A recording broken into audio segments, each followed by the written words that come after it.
A blessed day to everyone. Welcome to Hope and Strength for the Journey. Our scripture verse for today is found in the book of Isaiah chapter 43 verse 19 says, I am doing a new thing. May mga panahon ba na pakiramdam mo stuck ka na? Parang paulit-ulit na lang ang nangyayari sa buhay mo. Same struggles, same pain, same cycle. Gusto mong magbago pero parang walang nangyayari. Pero ang sabi ni Lord sa Isaiah chapter 43 verse 19 ay isang powerful reminder, I am doing a new thing. Hindi lang siya basta gumagalaw, gumagawa siya ng bago.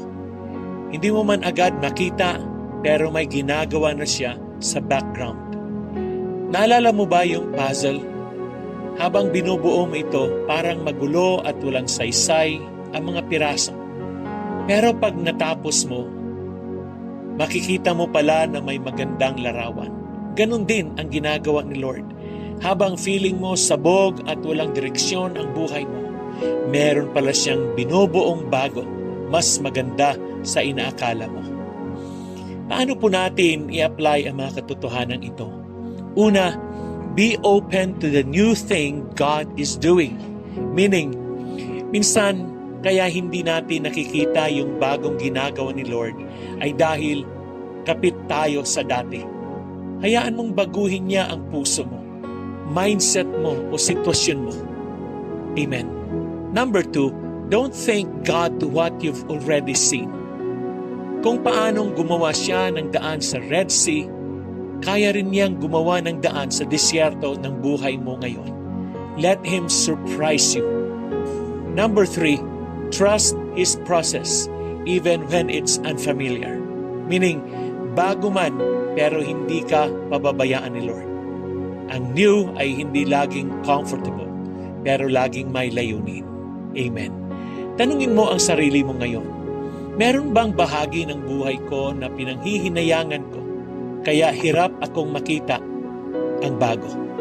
Ano ang new thing na gustong ipakita ni Lord sa akin ngayon pero hindi ko pa napapansin? Baka ang bagong ginagawa niya ay nasa paligid mo na. Baka yung opportunity, healing o breakthrough unti-unti nang lumilitaw. Kailangan mo lang makita ito sa pananampalataya. Amen. Let's pray. Panginoon, salamat dahil Ikaw ay Diyos ng bago. Salamat dahil kahit sa gitna ng disyerto ng aking buhay, gumagawa ka ng daan. Binubuksan ko ang puso ko sa mga bagong bagay na gusto mong gawin sa akin. Tulungan mo akong magtiwala sa iyo kahit hindi ko pa naunawaan ang proseso. Ikaw ang may magandang plano at nagtitiwala ako na may inihahanda kang mas maganda sa pangalan ni Jesus. Amen. Friends, God is doing something new for you. God bless you and your family.